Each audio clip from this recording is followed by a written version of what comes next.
Emilio, the Honey Badger Urrutia! Yo, yo, yo, ladies and gentlemen, welcome to the Honey Badger Hour.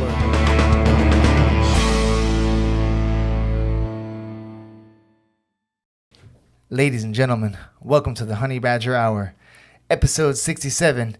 It's your boy, the Badger, and today we're back with a very special guest, hailing all the way from the 305.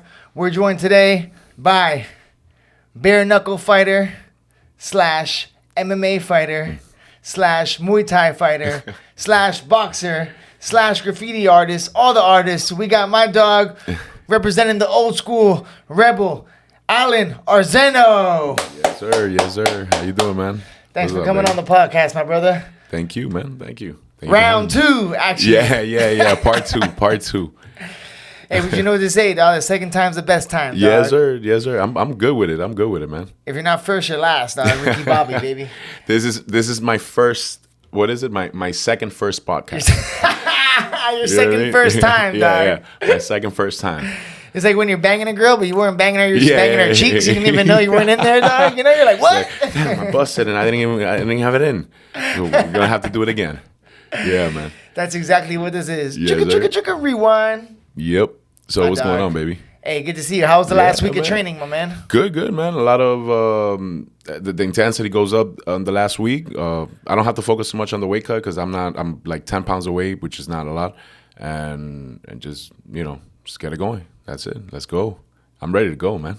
Oh man. So what do you got coming up? When's your next fight? Soon, well, right? The February 3rd, which is the bare knuckle fight that I have coming up with BYB. It's gonna be here in Miami, but it's gonna be in Miramar. Nice. It's gonna be at the Armory in Miramar, and yeah, man, I'm ready to go. I'm supposed to be fighting J.D. Burns. That's his name. Yeah, J.D. Burns. He's a veteran of BYB. He's had 4 fights with them. He's he's pretty tough. But where's he from? If I'm correct, he's from Washington State. Oh, nice. So they're flying him in. Yeah, they're bringing him in. But he's been down here a couple times because I've seen him fight in person a couple times. Is Florida one of the few places? Are they doing bare knuckle everywhere, or is it only sanctioned in a few spots? No. They're what they're doing right now is that for example, BYB is going around and they're trying to open up different states for bare knuckle. For example, they went to South Carolina and they were the first event in South Carolina bare knuckle, and now they're gonna go to Dubai. And they're gonna have a show in Dubai, and it's gonna be the first bare knuckle show in Dubai. So yeah, they're breaking grounds, but at the same time, the other company's doing the same thing. BKFC, they're going around trying to open up states, but there's a lot of states that still don't approve it. For example, Las Vegas doesn't. Oh wow, really? Yeah. They probably don't want the boxing and MMA. Probably don't want to even get involved. Yeah, in well, there's a lot of competition. It's numbers. It's all about money. At the end of the day, so I guess boxing and MMA don't want the competition, but bare knuckles here to stay, man. People like it. Yo, I feel like bare knuckle's a new revolution, and people love it. You know what I'm thinking with bare knuckle? There's no stand 'em up ref. Mm-mm. There is no stand 'em up ref. Like when you go to an MMA fight, what's the worst part of the MMA fight? When they go to the ground and they're just in the close guard. Yeah. And then to be fair, and like it's not a knock. I understand. Listen, I'm a purist, right? Yeah. I like it all, but I don't hate the people who just want to see real scraps, Of course. Because even me, that I'm a purist and I'm a grappler, for watching wise, I like to see a slugfest, dog. I want to see 2 dogs go to war, baby. It's in the human nature. So. Yeah. Well, think about it. What did people do for enjoyment in the past? They went to a coliseum and they watched people kill each other. Yeah. It wasn't even like they were fighting a little bit. No, they were like getting mauled by lions and eat cake. Yeah, you know what I mean. So nowadays we got laws, obviously, so you can't go in there and kill a person. But the sports are evolving.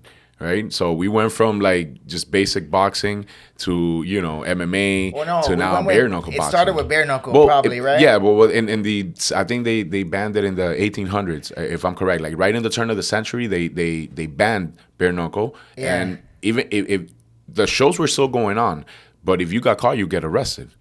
You know what I mean? So yeah, it was legal, crazy. But people were still doing it. You know what I mean?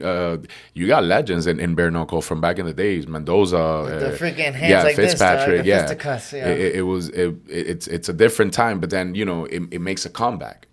It makes a comeback, and now a couple years ago they started doing it again, and now for whatever reason people are just going insane about it, and it's a little different. As an MMA fighter, you know how it is with fans. Like you win a fight everybody's with you. You lose a fight, your phone rings maybe once or twice after the fight, right? Yeah, there may be fair weather.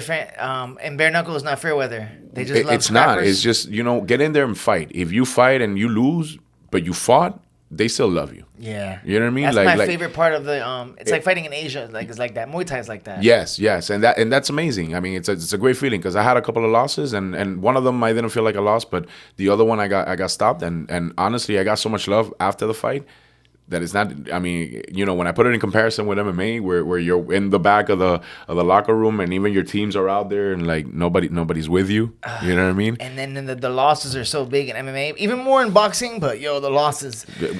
Listen, bare knuckle pays you a purse for fighting and for winning. It doesn't matter. It's the same whether you win or lose. It's a set purse. Yes, it's Oh, a that's set purse, amazing, bro. right? I don't have to stress myself trying to win just so I can get half my money, like I did in MMA. Because you know how that is, man. You go in there with the mentality that you're gonna make, twice the money, and then boom, shit happens, and then damn, I'm not gonna be able to pay my car. Yeah, dog. When you sign the contract, when you find out how much you're getting for that fight, you don't think like, you never look at half the money. You're not man. like it's 1-1 and I might get one. Yeah. All right. It's not like you're making plans for that week that you're only gonna have a stack in the who the fuck is gonna sign a contract and do it think like that that. you're gonna lose? You gotta have that crazy. That's what's crazy about fighting, dog. You gotta be Exactly, you gotta man. be so crazy that people don't understand, but you have to believe it. You have to be so crazy that it doesn't make sense to the outside, but it can only make sense to you. There's no, like This is a 50-50 cents. 50-50. Listen, I was having a conversation with my uncle today, and he was telling me, he's like, when are you gonna stop fighting? And I was like, well, I why would I? I love this. This is what I do. I don't know nothing else, man. Like I've been fighting for the last 13, 14 years. Before that I did my amateurs, and before that I trained, and this is all I know. And I've been teaching for the last 10, 12 years. Yeah, that's what's amazing about martial arts, when the fighting, right? Like, Yeah. you can go for as long as you want, but when you're done fighting professionally, if you do fight professionally, then you can go the coaching route. And then you can stay in the gym, and you can keep that samurai life, like martial artists. I was comfortable when I had the gym, when I owned the gym. You know what I mean? Like I took over a gym, and I owned it for a little bit, and then things went south, and I lost the gym. But at the end of the day, it was from COVID or even before that. It was right before COVID, but it all kind of like. I remember you were teaching down south, right? Yeah. I've been in that. I had been in that gym from when I started my career, pretty much. Oh, but it was like it was like a martial arts gym. gym, Yeah, right? it was like a martial arts gym, and then you were teaching. It was MMA. MMA. I was doing MMA, like But they had just other like coaches there. No, I was the main coach. What was the name? South Florida Mixed Martial Arts. Ah, nice. Yeah, Damn. it was an MMA coach for kids, right? So think of a traditional karate school where they go in with their kimono and they got had their like the belt black system. kimonos, right? Well, we had no kimono, so okay. so this is the thing. It's an MMA school, so we use shorts and a t-shirt, right? Just like MMA fighters do. Nice. Right? We wore little gloves, MMA gloves. They wore a lot of protection. They had headgear, they had chest guard, they wore their shin guards. But my kids would full sparring. There was no, we're only going to punch to the chest. We're only going to kick to. No. You keep your hands up and you go in there and you spar. And my kids I had kids from 3-year-olds all the way to adults.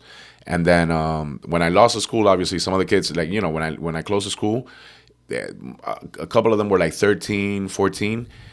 Years passed by, and some of those kids ended up going to Manolo's. Oh, nice. Yeah, to Freedom Fighters. They're a little bit older now. Listen, kids that were able to hang with pros. Nice, man. You know what I mean? Like I taught them that when they were little kids, and they were able to hang with pros. So yeah, I felt like I did a good job, and it's rewarding. Like I'm passing down my knowledge. I think Raul Jopis, who's my coach, and Manolo, who's he's hilarious, man. He's good legend. people, but you open up a little bit so then we can just if you want cut it bam for sure. So be better for it. Gotcha.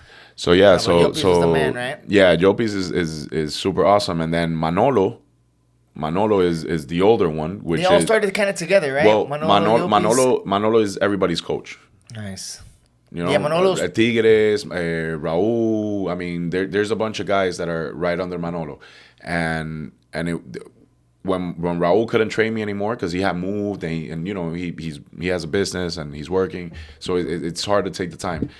I started going with Manolo, and I've been with Manolo ever since. Nice, bro. And Manolo knows all the tricks, all the secrets, Manolo's all a the legend, magic. dog. Yeah. And he's incorporated the MMA to it, where he's got like his own special style. Yes. You remember the Leon Edwards kick? Manolo been doing that since back in the day. Yep. Remember we've been known that. Yep. One, There's things like that. I got a couple of go-tos from him. When Alex knocked out this fighter in this last fight, that he threw the punch and then he just kind of ducked his head a little bit and threw the kick right after. That's Manolo style, you know. Yeah. He taught Benson Henderson how to punch the leg, Yep. and we saw with people don't know that. I was telling Romero. people, dog. I was telling people that back in the day when I was living in Thailand. Yeah. And Ben Henderson was doing that. I'm like, yo, and I saw Alex was training there. I'm like, yo, I think that's from the gym that I used to train. Definitely from over there, man. Romero used to do it too. Romero used to punch the leg too. You know, yes, that's a fucking Manolo special, dog. And it's crazy, you know. We've had people, you know, because when Gustavo Ballard was with us, he was at one, right? We've had people in the UFC. He's passed by my gym in Bangkok. I wasn't there, but my boy was there. We're training in Bangkok. And he would go through. I linked Manolo up. Nice. And I hooked him up in Bangkok with a dope little gym to train out when they were there. Nice. I had him all sorted out. Yeah, because he was out there with him. Yeah. Yeah, they had the plug. They had the Cuban plug. And my boy was like, "Yo, put on some Cuban music." And they had that whole. He had the whole Thai gym jamming out to fucking go on some like music. Yeah, when they were doing their workouts for the one. Yeah, man. Yeah, but like I was telling you, Manolo's had people in every big promotion that you can imagine, every single one. Yeah, right? UFC. But he's one of the least talked about coaches down here in Florida. The politics. You think so? But he's not. He is. He's least talked about, but he's one of the best for sure. He's respected. Everybody knows. But yo, but when how many people are? But the gym doesn't. Yo, it's not like he's any lack of students, dog. No, he's never had the lack of students. Crazy, but how packed he is, right? But when do you get the shine though? When do you get like the, you know? And I don't say that's because it's my coach. I see him pass. You know, like when Romero was with him, man. When did Romero give him props? Yo, you know what I'm realizing now? Like the longer I'm in this game, dog. Especially I've been on the coaching side for a minute now, coaching in Tiger too. Yeah. Dog, coaching is it's dirty an business. empty list. It's a dirty business. You can't have you gotta have thick skin and understand that athletes are gonna be athletes, dog. Yes. And this is gonna say, how do I say this without, I'm not shitting, but like, we're selfish people, but we have to be, because if you want to be the best in the world, you're trying to better your career. You gotta make. Every athlete is number one in their own thing, right? So then a lot of times, what will happen is, dog, the coach. And listen, bro, even me, dog, I know I have, looking back, I'm like, fuck, there's a few coaches where I'm looking back, I'm like, damn, I should have been a little bit more appreciative. Even me looking back, I'm just like, so I know I'm just as selfish too, dog, but it just naturally happens. But yo, coaching is a very selfish. You get very lucky.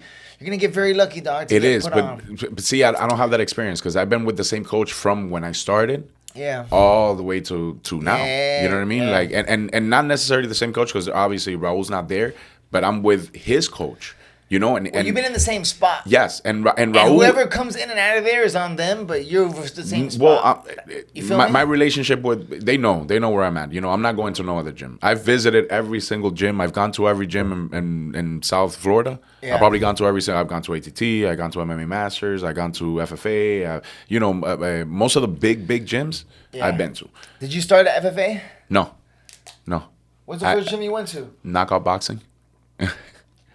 I didn't train. You're one of the few. You're one of the few that didn't go through the. I know. FFA, the FFA machine. I call it the what is it called? Like the it's like dude, you know how many people machine. came out of there, man? Everybody's base is from Miami. It's kind of like everybody. You go there for 3 months, you get decent, and then you go to another gym, and then you find your style that you like. Whether you want to do jiu-jitsu.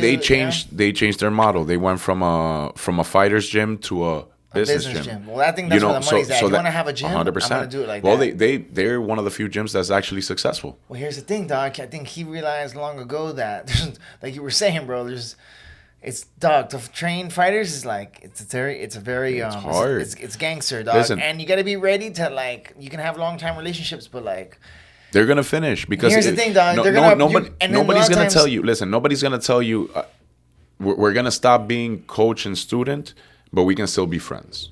That's not going to work. Oh, yeah. You know what I mean? Like, we can't keep a friendship if you're not going to be my coach anymore. Normally, when that happens, the friendship goes with it.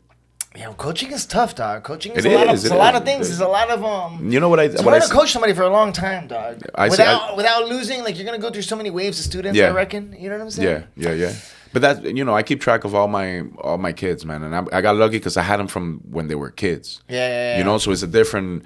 Now, when you get teenagers and when you get like adults, that's a different story. You're not building them. You're just coaching them. You're but more I was like an building instructor kids, of man. moves. You're more like an instructor of techniques. Yep, that's it. Yo, I had a good little thing when I was in Thailand, dog. I got a job teaching the classes in Tiger. I would help. All right, so then my coach hooked me up. He's like, yo, he got me free housing I would coach the beginners class for jiu-jitsu. Damn. But what's good is, so I'm just showing them, like, I'm not going nothing crazy, right? Like, they know it's beginner's class. I'm showing most people how to shrimp.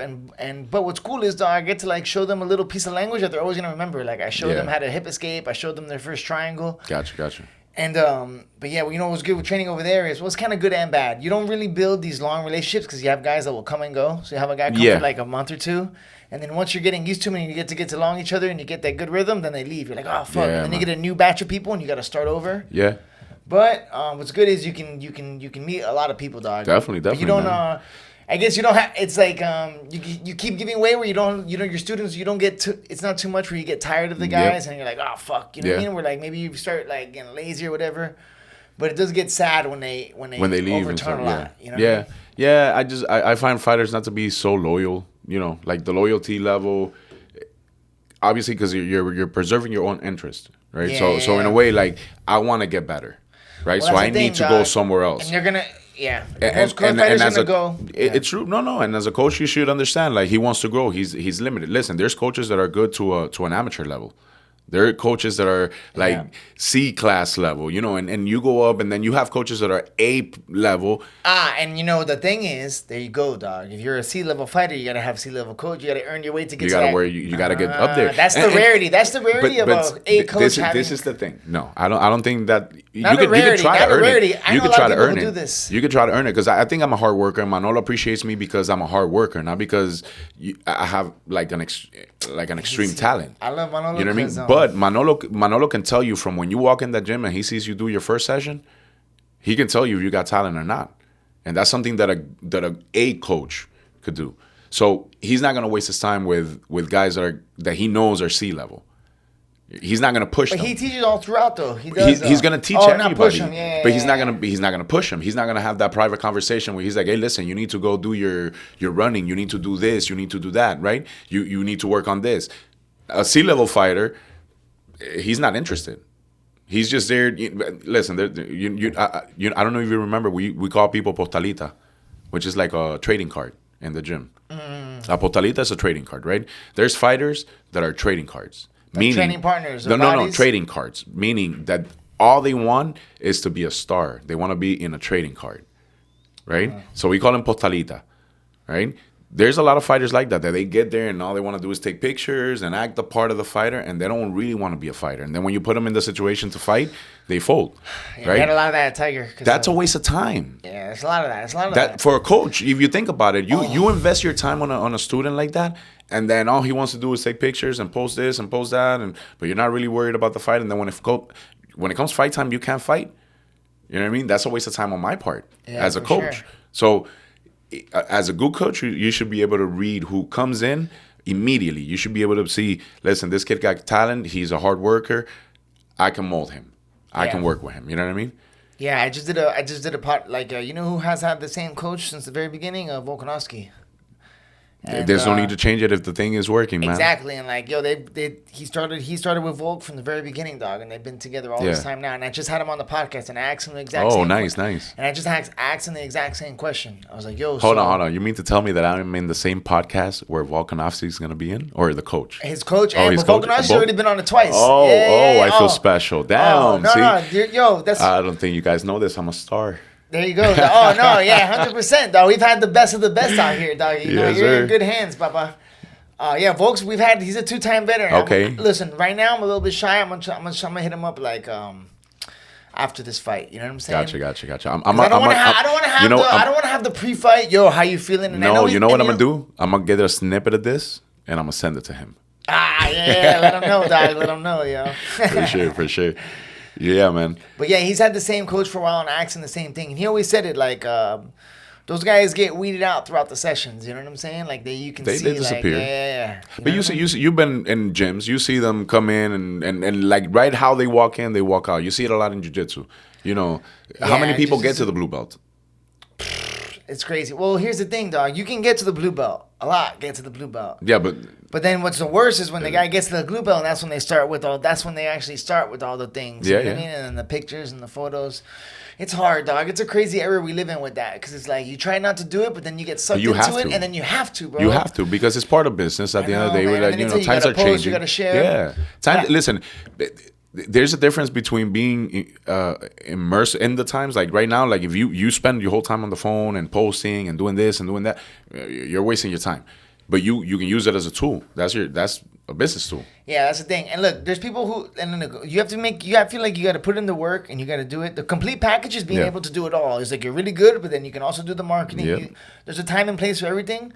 But there is people that like, now we live in that era where like, like the people, they'll get the gear, they take the photo, but in the session they were kind of just bullshitting the whole time. They were sparring with girls the whole time. No, we're like, you know what I'm saying? Or like, looking for the easy spar session. Yeah, just going with the new guy, helping him out, being like talking like, you're like, yo, everybody hears, and then dog. So there's ways about it, but that's everything. Yo, listen, it is like that in everything. Like they say, oh, we have an ongoing, like it's like the saying, like I had this conversation with Danny Chavez, right? Like fake it till you make it. Now he got confused, right? Because we had like all right, like interpreting it how you fake it till you make it, like meaning. But there is some people who they do fake it all the time, but then like you said, but when the fight comes and when those tough rounds get going, they're gonna get exposed, dog. Yeah. You know what I mean? You're gonna be like, oh shit, look, you see? Like, you see that a lot in there's certain gyms, right? I'm not gonna mention names, but there's certain gyms that they build their fighters. Yeah, what's good is I don't know anything about no gyms in Miami. So I'm brand new, Papa. You know what I'm saying? Well, I've been going the whole time. I'm not gonna mention names, but there's gyms that they build their fighters, right? So there's a way to build the fighter, and then there's a way to mess up your fighter, right? By giving him easy fights, right? So it's for like example, a slow progression, I think is good, right? Listen, in boxing, for example, you hear people all the time, oh, they fed him a can. They fed him a can. But that can was able to match him a little bit to give him enough for him to learn something out of the fight. It wasn't I get in there, I knock him out in the first round. It was maybe like a can, but maybe it was like a can with like really good power, like a can that can beat you. Like make him work. Just make him work. Listen, like, you're getting experience. You want to get little tests. Yes, man. But these gyms are getting guys, if I'm fighting a guy that's 2-7, I don't feel like I'm getting anything out of it. Yeah. Necessarily, like unless I just want to get a win, right? At least in your time it wasn't like that. In my time it wasn't like that. I never got to pick an opponent. I never got like a list sent to me and like, who do you want to fight? And I never called an opponent and set up a fight and then told the promotion, listen, I'm fighting this guy because that's a good fight for me. Yeah, I never done that. But that's a thing that's happening now. Yeah, you know what I mean? It's happening here too. And it happens in Miami and shit too. You can't build your fighters everywhere? like that though. Yeah. You can't build your fighters like that. Well, I mean, you can, but it's only gonna last so long, dog. No, what's gonna happen is that you got a 7-0 undefeated fighter. And then that when he fights his first fight, he looks horrible. Yeah, that's how it happens all the time though. So that's what I'm saying. Like you can do that as long as you want. Now there is gonna be sometimes you're gonna have dudes that will just like, oh, that's rough. You know what I mean? Listen, there's a few different ways you can skin it. I know you're from the era where, like, I know when you started out, you were professional. There was no amateur when you started out in Miami, right? No. We did. I got to do amateur kickboxing. There you go. They had amateur kickboxing. Yeah, but they didn't have MMA. That's how you guys kind of. I went straight from kickboxing to MMA. I fought with Danny. My first show, me and Danny fought. The first amateur show that we both fought in was the same day in that place, Knockout Boxing, the ice skating arena. Oh, right there in the hammocks. Yeah. So Danny was probably FFA back then. He was in FFA, at the time. I mean, the whole show was like FFA versus everybody else, and then I fought some. I don't remember, some Jamaican kid that I fought. I was the only knockout of the night. Oh, hell yeah. That felt good, though. That's how you got the striker. That was my first fight. The striker came out of you. Yeah, my first fight. No, but let me tell you, man, the kid rocked me. He rocked me, and I grabbed onto him, and I kneed him in the face. And then it was with the boxing gloves, right? Boxing gloves, yeah. And then as soon as they let us back in, I hit him with an overhand, and he went down one time, and then the second time I don't remember. I caught him with like a little hook. I threw a little tight hook. That was it. Wow, all she wrote. That's crazy, dog. That's like the craziest feeling when you knock them out, Well, dog. that was my first knockout. Like, That's you know, the like craziest one. It's it's crazy when it crazy. happens, dog. Like it's like a weird feeling. It is. The adrenaline, like, I mean, it's unmatched, man. Like, there's nothing that I could do besides graph that's gonna get me to that point. You know what I mean? Yo, graph, there's you get that nothing. rush. You get that same But that's what rush, I mean. right? Like, there's nothing that I've done. Listen, I go spear fishing. I ride mountain bikes. I'll do anything to get my adrenaline up. Mountain biking is good. Yeah. But I try to do anything that I can to get my adrenaline up, right? Yeah. Because I'm like that. I like excitement. I like adventure. But there's nothing like fighting and graffiti for me. So I used to do graffiti, dog. Yeah. I know. Trust me, I know. That's one of the reasons. That's one of the reasons why I was so excited to have you on the pod, dog. People don't know we've already spoken. This is We're going on our third hour. We're going on our third hour, dog. But we're still, and this is all new. We didn't even touch any old topics. We dog. haven't talked about nothing that we talked last time, dog. It's crazy. And that's what we said. That's what we said. Last time we were talking, we were like, "Yo, we didn't even talk about all this other shit." And not this time around. We're actually going down like a certain path. The last time we just talked. Yeah, we I like just it. talked. It was a good catch up. We haven't seen each other like in 4 years. For real. I think last time I saw you was when I was visiting Miami. I was just like a month. You know what I mean? I think we popped in with Joe and shit. Yeah, I remember, man.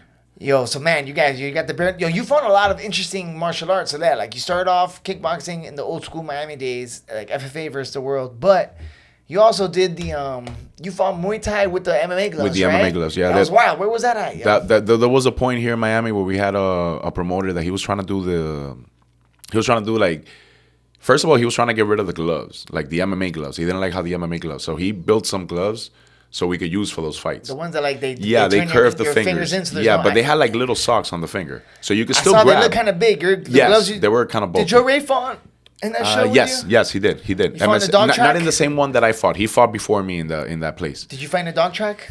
Not in the dog track. No, I fought in UM. I fought in UM and twice in Mikosuki. That was in a ring. In a ring. Wow. Yeah, and then how many minute rounds? They were 3-minute rounds and it's 5. Like Muay Thai, or what was it? Yeah, it was Muay Thai. Elbows, knees, everything. Little With the gloves. little gloves. And throws. Woo! And throws. So it's weird because this is amazing. Yeah, Where is that promotion? Dude, they passed away, man. The promotion passed away. Yeah, the promotion passed away. But we used to be able to do not takedowns because you couldn't get below the hip to grab and take down. But you can grab at the waist and bring him down, or you can do sweeps, or you can do judo throws that were from the top. It was like Lethway. Kind of, yeah. Lethway where they fight with the bare. Yeah, with Lethway is like bare knuckle, but they have like the big cast. And headbutts. They do, Lethway with headbutts, and then Lethway you can throw too. And there's also a Chinese martial art called sanda, which is with kickboxing with takedowns. Yeah. Where a lot of guys would go fight. Like I got lucky when I went to Thailand. It was like in the glory era of like Chinese MMA, when Chinese MMA was growing, and they were trying to like push out the sport real hard. Gotcha. And they were having fights every week, dog, all over the city. And then like people, they were looking, so they would always just get a bunch of foreign fighters from just all throw over, them in there, and then fly them versus like China versus the world. Gotcha. And what they do is they give you the craziest situation. They get all the foreigners, they put you in some crazy hotel, like all this bullshit. Set you up. Straight setup, but they pay good. That's how they trick you. Okay. They're like, yo, it's a 3-day notice, but it's $2,000. You're like, bit oh of money. shit, yeah. Like, yo, $2,000 in Thailand. Oh hell yeah, let's ride. But some guys would go fight Muay Thai or kickboxing, and it would turn into a sanda fight. Oh, so start takedowns and shit. I knew a Muay Thai fighter, kickboxer, who went over there, thought he was gonna fight kickboxing, and he ended up in a sanda fight and like broke his neck because he didn't know how to break fall and shit. Guy's like a straight fucking Momo. Didn't know how to. I'm like, yo, you didn't put your hand on how you break your neck, dog. Like, how do you not know how to break your fall, dog? I don't know how you break your neck from a takedown. Like, if you break your neck from a takedown, Jesus Christ. It doesn't matter, bro. Think about it. He got injured. I think he was trying to sue the promotion because he got mad or something. I think he got mad that like. But you got to think about it. Set up, how do you do one martial art without breaking your fall? Like even Muay Thai should know how to break their fall because you fall back. You get swept. Yeah. So you need to know how to break your fall. How can you not now know how to break your fall? It's kind of weird, right? You're gonna fight like you're fighting Muay Thai, but then you break your neck. It's like, I don't know. Come on now. Especially in Muay Thai, they throw. Maybe he just got caught. Maybe that's it. Maybe he just got caught and he's mad about it. He was fighting in Sanda. It was a rules change. You know what I'm saying? the last minute change. Yeah. Hey, man, shit happens. They man. do that. They do the oski woski out there. Yeah. Yo, I was fighting one time out there, and then they sent me the video. It was like a short notice fight. They sent me the video, and I was like, oh yeah, for sure, I'm gonna take this fight. You know what I mean? I went over there, and then when they saw my ears and shit, they were like, oh fuck, and they swapped me out, and then they put me with a different guy. You with another. So I'm at the weigh-ins. Nobody tells me anything. I'm at the weigh-ins. My opponent weighs in, and he squares off with somebody else. I'm all confused. I'm like, yo. Isn't that my guy? Yeah, I was like, where the fuck's my guy? And then they put me up with somebody else. Like, oh shit. Damn. Like, who the fuck is this guy? That happened to me here with Titan. Oh, but not exactly like that. Like according to them, my opponent got injured the day of the weigh-in. Oh, so he had like they sent me a picture of like a little bruise in the back. Yeah. And that supposedly he pulled out, and then they're like, but it's no problem. We got this Kazakhstan guy here, and he's ready to go. He's 170 right now. That's how you fought the Kazakh guy from. Oh my that was God. a short notice. I was supposed to fight a jiu-jitsu guy, and then I fought a Kazakh. He was not a jiu-jitsu guy at all. Dog, those guys are like extra hard. Dog. I fought a Kazakh guy too, dog. Kazakh guys are strong, dog. It's they're crazy. like Russian. Yes. They're Russian, dog. They're like Russian. They look Asian. They look like Asian. Yeah. But like they have like they're like. He looked Korean. Yes, that's exactly what they look like. Because Koreans are like Russian, Chinese. Okay. Korea's like exactly. Yeah, it's like all exactly, connected. Dog. But they have they're like Mongolian, dog. They have they're like Mongolians, dog. They're mad strong. Dog. They got the Genghis Khan blood in them, dog. But I have a lot of Kazakh friends over there in Asia. I clinched with him, and I was like, you know, and then he hit me. I remember he hit me with a knee that I saw stars. I was like, oh my God, if I move, I'm gonna die. So there's nothing I can do. So that fight was That swap last minute at the weigh-ins. Like me. Imagine I was at Manolo's. I was at Freedom Fighters. I was cutting weight, right? I get out of the bathroom. I get in my car. I'm start driving, and they call me. Hey, and I'm like, wait, what's up? And he's like, your guy is injured. You know, and this is after you cut weight, so I'm on weight already. Is your guy? You know, and like, what are you gonna say? You're gonna say no? As a fighter, we switched this guy. We got this guy. You get paid. No, I don't give a shit, bro. Dog. Whoever, it's for money, bro. You kidding me? But that's why we can't fight. Just be like, dog. Trust me. Listen, we talked about it the last time. We talk about how we always talk about we don't fight for money, right? I love fighting. I'll do it for them. When you first start out doing anything, that's what you always say, right? But it's bullshit. That's what I say with comedy too. I'm like, I will do comedy for free, but bullshit. No, do it for money. But the 15-year comedians, do it for money. Do it for money. Do it for money. There's no reason to do anything just for the love of it. Do it for money. Do it for so you can get something out of it. Money, right? And listen, motivation. I get satisfaction of fighting, but I can't get satisfaction if I'm broke. Dog, there's nothing. I can get satisfaction from fighting if I'm broke. There's nothing worse than being fucked up from a fight and then having fucking and then still being and then like you check and then you're fucking. Oh, that's the worst thing about the money. The money's not there. That's what's so good. What you were saying with the bare knuckle, bro. They gotta change that in MMA, bro. Bare knuckle, I come on and I'm like cha-ching. You know, it's a big difference, man. Yo, the losing bonus is such a big changer. It's double your purse, dog. It's like what other lifestyle is like that where it's like double or not even boxing does it like that. Yeah, boxing usually like pays not even purses, right? I want to know where they got their business model to do that way. Like I get it, you know, you're as a promotion, you're trying to put that bonus for the winner. It's a win bonus. Yeah, I get it, but it's not the same for both fighters. So it's not really a win bonus. Like for example, if you and me are fighting, your win bonus might be $5,000 and mine might be $3,000. Yeah. Right. Yeah. So it's not a win bonus. I know some of the purses of some of the guys I fought and won. My contract, I was like, oh my God, bro, that one hurts even more. Dog. I fought the former champ, so imagine what that guy was on compared to what I was on. You know what I mean? Little check, big check. Yeah, they were probably mad as fuck when he won. I fought level. When he won, they were probably mad as fuck. When I fought level, it was the same thing. UFC money, you know? Think about it. When I fought level, I got paid $2,000. Yeah. Okay. I mean, this is 2000 and what was that? 2013, 14? 13. Yeah. I just got to. It was like the year of 2013. So I got paid $2,000 and he got paid $12,000. Oh. Okay, and if he would have won, he would have gotten $20,000. Oh yeah. In total, right? So he had like a name though. See, he's smart.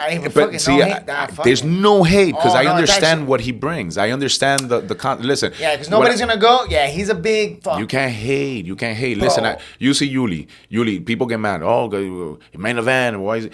Why not? Yeah, but people. Why not? It's not what you know. Why not? Why not? He brings the eyes, and as a promotion, listen. If I fight for that promotion, I want him to bring those eyes for sure. Because the eyes that are on him, they're eventually gonna be on me too. Yes, and the eyes he's gonna bring, especially if he brings eyes from all different types of fan base. You know what I'm saying? Yeah, He's gonna get other people involved in the sport. Yeah, that's just that. That's like the whole Conor McGregor thing where people get in. Yeah, you can't get mad. Listen, you can't get mad at the money, dog. Money is the whole reason why we were saying, right? It's the reason why we do it, dude. Yeah, it's for the money. It's for the money. There's no other reason, bro. If I have the money, I can have a comfortable life and I can train harder. Yeah, and in show business, marketability is almost everything, and that's across all spectrums. Yeah, 100%. That goes across football, basketball, boxing, MMA. The most talented guy is never. It's not like how do you say? It's not the patriarchy. It's not a patriarchy. It's a hierarchy. Yeah. A show business is not a hierarchy. Okay. Where it's not always like the cream does rise to the top, especially in MMA. Like when you're just like Peter Yan good, Khabib good. There's levels that like you can just but even they had to work hard for it though. Like they had to go through. Listen, Khabib, how many fights? How many fights did Khabib have before he had a lot more than most. A lot more than Conor. You know what I mean? And now he like everybody wants him to fight, right? But you gotta. The guy said he's burned out. I think he's yeah, done. but that's because he had to work his way so hard. And then again, the guy had a bunch of injuries and he had a bunch of problems on the way. His dad passed away, you know. But I have a theory on that, bro. What's up? I wonder if he just fought to like make his dad happy, like, and it's just utmost respect for his dad. Now that his dad's gone, he's kind of like he's done. He's done. But now I think it was now he can breathe. You know, maybe it was the promise that he made to his mom. You know, like because he said, "Mom, look, you know what? Dad is gone. I'm not gonna fight anymore." And he's a man of his word, and he's keeping his promise. You know. Yeah, but like you said, even he made the bread, yo. And think about it. You know this lifestyle. Like when you're training for a fight, what do? You wake up, you eat, you train, you eat, you train, you eat, you sleep, and then you do it again the next day. And it's the only way you can really do it right. Like that's the way, and that's the only way to do it because that's how your opponent. How long can you really do this for? You know how sick I am of the same. And for me, it's a little easier because Claudia's training, my girlfriend, right? So when she trains, I go with her and I train with her. Yeah, it's not like time away from the family. Yeah, so it's too much. For me, it's a little simpler, but. Dude, there's days that I get to the gym and I look around and I'm like, bro, I'm here again, doing the same thing that I did yesterday. Yeah. You know? So for Khabib, how long has it been since he was a little kid? Bro, you know? a little kid, dog. There's a point where most pressure, and he's probably always been the best guy in the gym. You know how annoying it is to be. It has to be the best guy. Yo, I've heard stories like, people say they've never seen him get tapped in the gym, dog. It was insane. No, I just hear the strength story. Just the way that they talk about how strong they are. It's strange to me. Yeah, I trained with a lot of his teammates, dog. Look, he's got a few guys on the card. They got a few guys in the card that I trained with. Zubaira, I trained with Zub. I trained with Maribek. I trained because a lot of those guys like Dagestan, Chechen boys, they would go to Thailand because that shit's crazy over there where they're at. You know what I mean? And a lot of them all go train in Asia. So then I met a bunch of them in Muay Thai, dog. Like has Islam? I'm trying to think. He's definitely passed by there, but I don't know if I've ever seen him there. You know what I'm saying? Okay. But man, different type of strong, dog. Mountain strong, bro. You know what I'm saying? Like, there's levels, dog. You're like, oh, shit. You know, like, yeah. And then, like, they're all natural wrestlers. What's good is that's why I'm excited about the Volk fight, because he has so much experience training with these guys that it's not going to be his first time. It's not going to be as easy as they think, man. Yeah, and it's not going to be his first time dealing with that style. Like, we've been training with these guys for the last 10 years. Luckily. Yeah. You know what I mean? Because before, a lot of these guys, before they were in the UFC, were like, oh, shit, this guy. Like, Peter Yan, all these cats. Gotcha. You know what I'm saying? Yeah, no. I've been watching them. I watched those the tryouts videos, and I've been watching them since then. Yeah, I always watched them, man. I always kept up. I thought it was cool, man. I'm telling you, when you left, not when you left, but when Joe Ray left first. Man, he painted the blueprint, though. Yeah. It was like, damn, this guy just left for a week and he hasn't come back. He never came back. He's like, yo, and he's fighting out there, you know, and then he comes back and he turns pro and he's killing everybody. Bro, I forgot about that, dog. He went pro. He came back. He came back to turn pro. He did it right, dog. Yeah. He got the CFA belt, bro. Yeah. Fucking. I remember he tapped out. What's his name? Fuck the guy from Masters, bro. What was it, like a Kimura to an armbar? Yeah, the classic, the Kimura armbar. Kimura trap. Jim Kelly? Kelly. Something Kelly? John Kelly? John Kelly, there you go, yeah. Bro. Were you on that? Were you fighting? I was supposed to fight in the card, but my fight fell apart that night. Yo, you fought in a lot of... you fought in the legendary CFA. What a great show for Miami CFA MMA, right? was... What a good time for Miami I'm going to tell you, I think CFA was the best show Miami has had. Period. 100%, dog. Period. Look at the level of guys that are doing good now that were from CFA and all the guys that... But we talked about it the last time. Look, Mike Rio, Jos Denny, Jos Landy, What was the other one? There's another one. There's a few guys in that 155-pound tournament Yeah. that we didn't know Yeah. that also went to the UFC. Danny Chavez. Danny Chavez made it. Remember Parson? He fought Parson. R.I.P. Bro. Parson He was in passed away, Bellator. but he was in Bellator. That guy would have been still. He was young, bro. That Yeah, guy would have still yeah. been killing it. Yeah, and Dude, then, that CFA was producing. you had a few guys, all the MMA master kid, guys. Yeah, there was a kid. Yeah, all the MMA masters guys. Baby. Seen some crazy knockouts, dog. Some crazy fights, bro. When Lazar knocked out this guy Parsons, yeah, that was crazy, he laid him out bro. bad, man. And he was like the super underdog. Yes, super yeah. underdog. Baboon knocked out when he knocked out Crazy Horse. Oh my God, when he knocked out Crazy Horse, dog. I remember that was so. Hey, he knocked out Crazy Horse. He knocked out Cavalcante. He knocked out too, so yeah, many people yeah. in that shit, Yeah. dog. Baboon has man. been knocking people. Hey, I feel like he was born for bare knuckle. Yeah, man. You know what I'm saying? His style Like is his made style, there. bro. You know, he's dominating over there in BKFC, man. He has crushing it, bro. the 55 and the 65 belt. Fuck, man. That's two divisions. He's a 2-pound champ right now. Yeah. Two weight class. And so he's getting listen, the bare knuckle shows have been super packed too. It's Yeah, crazy yeah, how yeah, many. yeah. I went to the Yuli show in Hard Rock. It was crazy. Listen, that place was sold out. Oh yeah, forget that. door Every to time, door, bro. look, It was they nuts. have the BKFC has a model, right? There's like 4 fighters that sell a shitload of tickets. Yuli, Baboon, Francesco, and there's another one. Who's the other one? Oh, well, at the time, Lombard was selling a shitload of tickets, right? With those 4, they were filling out the places. Yo, you train with Richie, right? Richie Yeah, trains yes. at He at trains. Freedom He Fighters. goes from our gym to another gym, but he goes down to our gym all the time. Yeah, Oh, nice, and man. Manolo corners him and stuff. So That's awesome. Bro. yeah. He's a good training partner. He's a great training partner. I saw he fought the same night that when I saw the Yuli fight, and then I think they ended up fighting. Yes, after yes, that. and So eventually the they card ended up before they fighting. fought. Yeah, he saw fought his fight. with the British kid, Boswick. Oh yeah. That was a crazy fight. Yeah, he's the little short, stocky guy. Yeah. Yeah, he got dropped in that fight too, I was gonna man. say Fuck. that night. First of all, every single person got dropped Yeah. except Baboon, and then I think everybody who got dropped in the first round won Came in back. the second round. Yeah.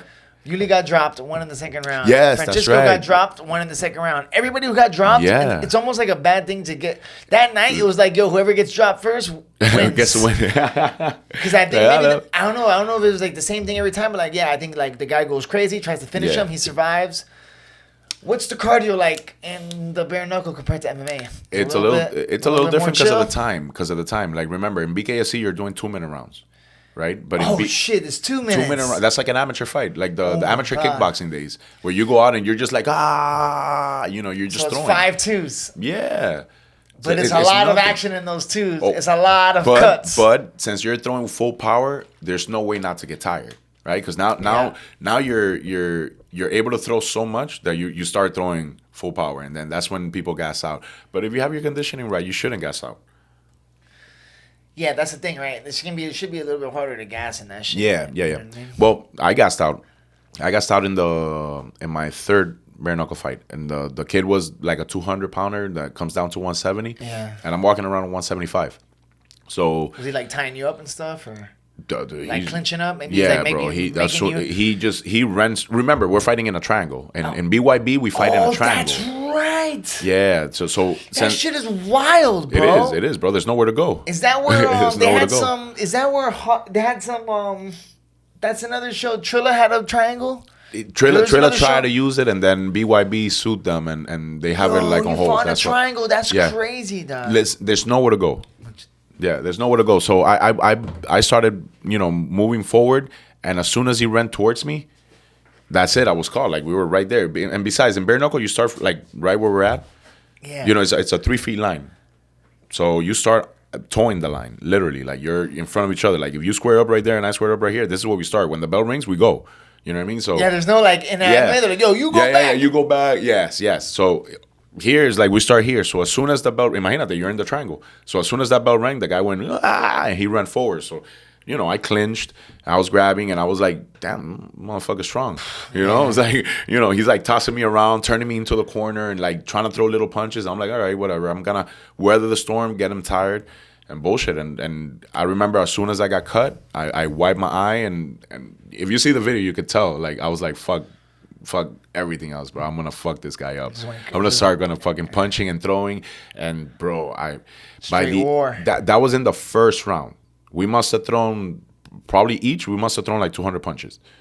200 punches in those 3 minutes. Yeah, it's just you know, I'm all just out flurry. all out, and he's coming forward and getting hit. I'm hitting him with everything. I'm like I'm moving and trying not to get hit, but he's getting hit with everything. And I'm second round, the bell rings for the first round. I walk to my corner, I put my hands on the rope, and I go, I can't feel my arms. And Manolo's like, Bingo. He's like moving my arms around and whatever. I'm like, bro, I'm tired. I think he's gassing me out with the size. I need to like get distance. Second round, I try to get distance, and there was no space. So there's some tactics, a lot of different tactics. Well, in it's not, not so much in bare knuckle, but fighting in the triangle, yeah. Because remember, in BKFC, you have a big circle. Pretty big circle. Yeah, no, they start close. They still start too, close, but since you got so much space, you can move back and get away. I fight in a circle, and 1FC is a circle too. Yeah. Well, CFA used to be a circle. CFA was a circle cage. Yeah. CFA, that was a nice cage, right? Yeah. Like good. Yeah. Yeah, man. Those days that were. triangle's wild, dog. It is, man. It is. But you know what? It forces the action, right? You have to fight. Like there's no. I haven't seen one boring BYB fight. Yeah. Meaning. Every single one, it's like face to face. Let's go. The biggest problem with bare knuckle right now is, we're having people coming from MMA. We're having people coming from boxing. We're having people coming from all different sports, right? Everybody's trying to figure out if they like it or not. So a lot of times you get a guy get in there and you're talking all that crap and ping. That's it. I'm done. I'm never doing this again. And that's it. So you get a fight where the guy gets hit once and he's down. And again, listen, granted, you're getting hit with a bare knuckle. If you get hit with an eye, you know how that feels. Like when you actually get hit in the eye, that feels like it's gonna go back. It feels horrible. But we still haven't weeded out the wannabes, and then keep the real fighters in there. Cause I don't know how long you can last doing that, dog. That's the thing. I don't know how long. I think it's a matter of bro. The lifeline can't be long enough. Like I can't see. I disagree. How long can you go, I disagree. I want you to go back in history. The wear and tear on the body. Go back in history. Go back in history and look at the lives of the guys that used to be bare knuckle boxers, right? And they all had long lives, and those guys were fighting way more rounds than us, and it was way more brutal. Because if you hit the ground, I'm standing on top of you, waiting for you to stand up. And the minute that you stand up, I get to punch you, right? And that was the old rule? In the old days, there was eye gouging, there was some biting, and there were certain levels depending on where you fought, So it was a lot more brutal. But those guys had regular lives and they lived on to be 80, 90, and but their bigger problem was alcoholism. But besides that, they had long lives. Ties too. Me too. Coronavirus that's too. It's part of life, man. Yo, bare knuckle is like MMA's origin story. This is like we're going back to like Batman 1, dog. Well, it's like Batman Begins, dog. Like, this is how it all bare knuckle is where the origin story of fighting, not even MMA. It's like if you go back in life, bare knuckle, boxing, MMA, bare knuckle. We're like in the retro where everybody's dyeing their hair. Everybody's dyeing their hair blonde again. Listen, the Eminem era is coming back. I can't wait for the baggy pants and the baggy clothes to come back. They are coming back. I know. That's what I'm saying. Girls are wearing mad baggy pants. Well, but the guys haven't. The guys haven't figured it out because we're still on the tight jeans. Super tight jeans. I know. But super tight. I don't know if we're gonna go baggy pants. The Yanko pants. The Yanko pants. Yeah. That's what. Yeah, dog. Yo. Skater pants. Raver pants. I think they were Raver pants. Yeah, Raver pants. Jankos were like the Raver pants, skater pants, Airwalks, Vans. The Vans are popular now, but listen, the problem is with the men, dog. We're going more girly, bro. They got the purses. 100%. We got purses. Some guys wear the fanny pack and then they wear the fanny pack around, but now the guys are wearing purses. Can I stop you really quick before you say? I want you to go back to the 80s and think about the rock bands. Oh, they were mad girly too, dog. That's right. So it's not. Oh, they used to wear eyelashes, dog. 100%. It was fucking girly as shit. Maybe it was more efficient. Maybe the man purse maybe more efficient. Listen, there's something going on because I don't do political, but there's obviously a push. A big push. Yeah, a push, right? Yeah. So I hear people calling it indoctrination, whatever you want to call it. There's a push. Right? Listen, you can do whatever you want. You can do it in your own privacy. I don't do what I do in anybody's face. Yeah. Right? I don't go out there flaunting what I do. Yeah. You know what I mean? So I don't need you to flaunt it in front of my face. And if I don't accept it because I don't want it flaunted in my face. Doesn't mean that I hate you. Or children, you know. Yeah, it just means I don't like it. I don't want it around me right now. I don't appreciate it. I don't want to watch a movie about two guys kissing. It doesn't. That's not my interest. Yeah, it's not that I don't. You know what? If some guys want to do that, go ahead and do it. Do all you want, bro. You're gonna put whatever plug you want to put wherever you want to put it. I don't care. But I don't need to watch it. Yeah, for sure. You know what I mean? Sure. Yeah, 100%. And I definitely don't want my kids watching it. Well, that's the catch, right? But, Yeah, it's hard. I don't know what's though. going on with that, dog. It's But, kind of weird. You know? but that goes back to, you know, we better parenting, I guess. You know, I'm on top of what my daughter watches and what my son watched when he was younger. Yeah. And my son turned out to be, he's about to be 21, and he's turned out to be a good kid. Damn, son's about to be 21, dog. Hell yeah. Son's a grown I have ass a 21, man, 21-year-old. I got a... He's editing up the podcast. For Yeah. I got him working. I got him. Hell yeah, I love it, yo. But he's a good kid, man. He's going to school. He's working. You know, he lives with his mom. It's all good. He's a good kid, man. I can't complain. You know. Damn, dog, that's awesome. So he's seen you fight. Yeah. I took him to the first fight that I took him was when I fought with Mike Trujillo, and I ended up losing that fight. So it was kind of like heartbroken. I was heartbroken. CFA? Yeah. Damn, what a card! What a fight that was. Yeah, dog. that was huge... fight of the night that night. Damn, dog. Trujillo, fuck, man. Did you never fight in the bare knuckle? Did you ever fight in the backyard?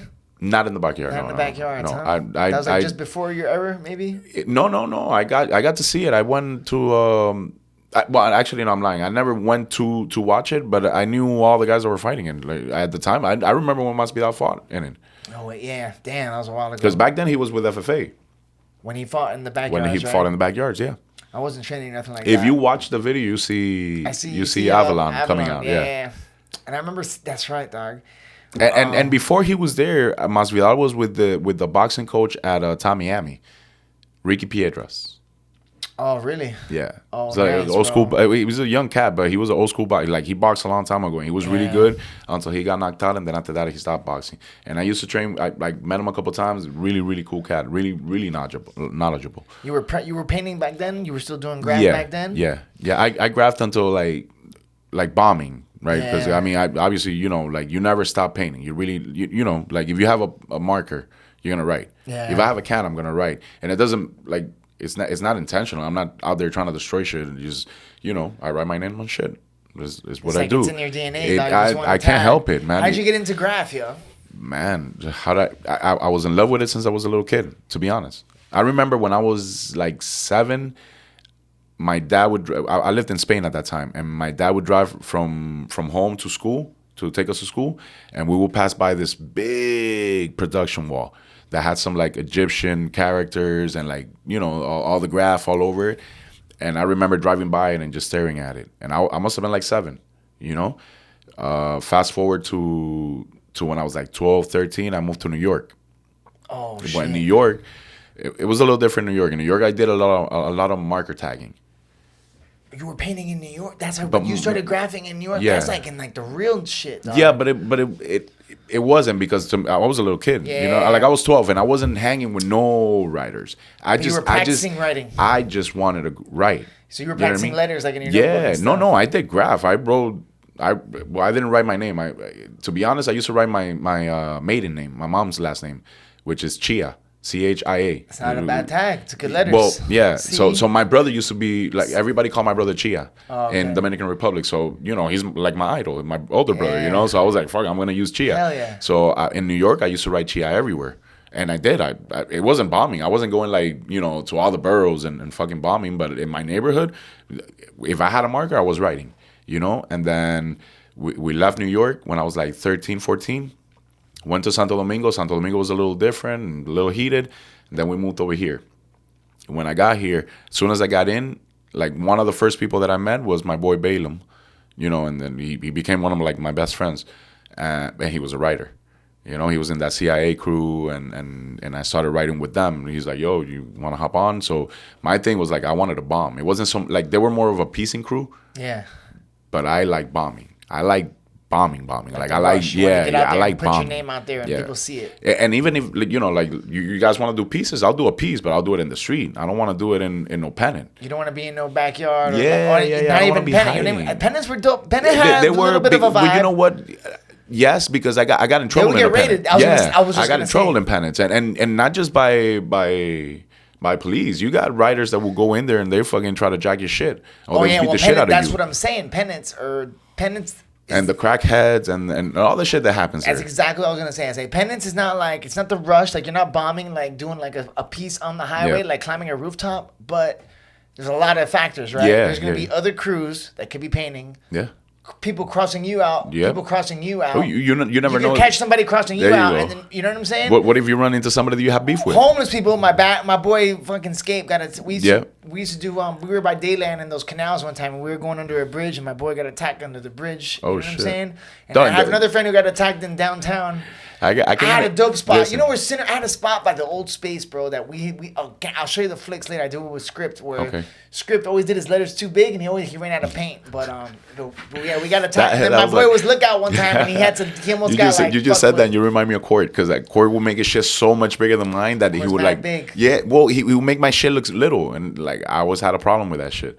I was like, nigga, make your shit so big. Like, keep it size. You know what I mean? Like, let's both shine. Don't try to outshine me, man. But then when you do that, it takes long. Yeah, there's like a fine line. Well, nowadays you got this guy. You got big cans with high pressure, big tips that are like, this thick, and like you do one line, and the whole letters fit. How good, right? How back in the day it must have been so different. Krylon and Rust-Oleum. You're way ahead of me. You're way ahead of me, dog. We only had Krylon and Rust-Oleum. I didn't buy a Montana can till like 2000, and I want to say like almost at the end of like my writing life. You know what I mean? And like that's when and you know how graph works. Like, you don't buy your paint. You don't buy your paint. Oh, yeah, you buy your paint, you're white. Yeah, you're white as fuck. You buy your paint, you gotta go rack your paint. You gotta go take your shit and whatever. I mean, it's part of the lifestyle. You know what I mean? Like, and there were a lot of things that I didn't like about graph. Like, I wasn't the type of person like, you know what I mean? Like, people go to barbecues and shit and like, yo, I'm Rebel. And everybody, like, I didn't tell anybody who I was. Okay, that's another thing. Yes, we talked about that with Script. Back then, we didn't. It wasn't like nowadays. It's so different, right? We're like social media, where everybody wants to be known. Everybody wants to be famous. Our crew name was Fame Means Shit, FMS. And I was like, the whole thing was like, yo, I don't give a fuck. Like, and my style wasn't that. I didn't have like good. I wasn't like artist, but I was just like ballsy. You know? Yeah, so I just like, go out and get spots and get up a lot. Yeah. Like, I had that addictive personality. Yeah. You know? And when I found graffiti, I found that rush, dog. It was just like you were saying with before. That's exactly what I always wondered why I love that shit. You know what I'm saying? And it's the only thing that takes that place. It's the only thing. Like, think about like me and Cord. We used to see a spot, right? Like, we drive by a spot and I go, oh shit, look at the spot, right? And now that starts a process, because it's not like we're gonna go that same night and hit it. You gotta scope it out. That starts a process. So that process, that build up. It's kind of like when you're going to fight. Oh, shit, I just got to fight. I'm fighting, whatever date. You know what I mean? Now that starts the process. And now I got to investigate the opponent. I got to do this. I got to investigate the wall. I got to make sure that there's no car passing by. I got to time the cars that are passing by. You know what I mean? Like, how big is the spot? Can we cover it up? There's so many things. And that's part of my life. You gotta get your paint. You gotta get your spot. You gotta know when you're gonna do it, what time. And then it's go time. Is there security there? And then it's go time. When does the security come by? And then once you start, and it's like, shit. Like, it's like when you jump out the whip, dog. It's like you want to rob a bank or something. That's what it is. Like, the minute that you stop at a spot and you go, all right, everybody ready? You guys good? You put your glove on. You put whatever you're covering your face with, and nobody talks. Just ready? Because I got to take a piss first. Cause I think I told you I had to take a piss before every mission. And I'm gonna tell you, the one time that I didn't take a piss, I got arrested. Oh my! gosh. Those are superstitions that we make, but whatever. I had that one that I had to do, and that one time. We've been chased a few times. Yeah, and I got arrested. I didn't get arrested at the moment. I got ratted out, but that's Bro, I almost got arrested. You got ratted out? That's the worst. That's number one. That's worst. Yeah. I almost got arrested at a pen too, at the fucking at the marina. At the marina? But that's a heat up. That place is a heat up though. Exactly. I know, dog. I forgot why I was there, dog. I think we were there and then number one, yes. But I think it was like a heat up, but then like once you're in there, it's like you're kind of chill. Yeah, once you're inside, I forgot why, but dog, I remember I was fucking hiding with my boy, bro. We were hiding in like one of those little one of those little rooms, bro. Yeah, It yeah. was fucking scary, dog. And I got a piece of board. It's kind of crazy, right? Like when you don't care about the roaches or when you're in those that shit on missions, when top you're of like you. running through the fields, like, Bro, dog, trust what me, kind dog. of stuff, like climbing the fences? It doesn't matter. Barbed wire, you throw. Yo, we had techniques for barbed wire. You throw the carpet. The carpet it's over. crazy, but man. Bro, like a dog, for example, like a dog is barking, get some bread and peanut butter. Oh my god. Watch how that dog stops barking, and forever he'll be. True. You know, and he won't be able to bark. You know what I mean? But people don't think about that. Like when I interviewed Freak, me and him were talking about daylight bombing. Okay, I knew friends that did that. Dog. So what's your theory on daylight bombing? I bomb. They don't expect it. I bomb better in the day, to be honest. I bomb better in the day, Like and big on my pieces own. with fillings, or you just no, talking about no. you're When I'm just talking about, bombing with a tags, marker? yeah. When I'm throwing Okay, tags, okay. If I'm throwing a tag, yeah, and I've done not fills, I've done like hollows. Yeah, You know, yeah. Like one-liners. One-liners, yeah, maybe. like shit, but like simple shit, nothing too crazy in the day. But nighttime is for big shit for me. Like I'm not gonna go throw a tag in the street in the night. Like I'm not gonna waste my time on that. Like, look, if you think about it, like one of the things that I used to watch of the SCVs, that they were geniuses, right? They will bomb only the crew. They will never bomb their tags. This is like back then, for example. Like you knew who Twice was. You knew, but they will bomb their names big all together, right? Now, you see SCV, Everywhere, but you're not thinking who's doing that SCV because all the SCVs look the same, to be honest. They all had the same style, thick, no flare. Like, it's like flary, but all thick all around. You know what I mean? And it was like block STV, right? Oh, every time they did the... Now, you see one, like those silver fills there they used to do where it was like weave, ink, zinc, Twice. You know what I mean? And then at the end you see STV, right? Every time that you see an STV, you don't associate one person with that. You associate the whole crew with that. You know what I mean? So they never bombed their individual names at the beginning. They only did STV. Now, all of them got fame. Even the niggas that didn't bomb. Yeah. All of them get fame. SCV is like, but they became like a little bit gang style. Like they in the were 90s, gang. No, Miami, it's or the opposite. They were gang, and then they became a graffiti crew. But they were if I'm correct, they were like 154s and IMPs. Like Kendall, right? Like, Yeah. They were down this area, like 152. When I want 154, 152. The 152nd Ave. With our boys, with Scape and Script, like we would never bomb Kendall. That was rule number one. He always taught us.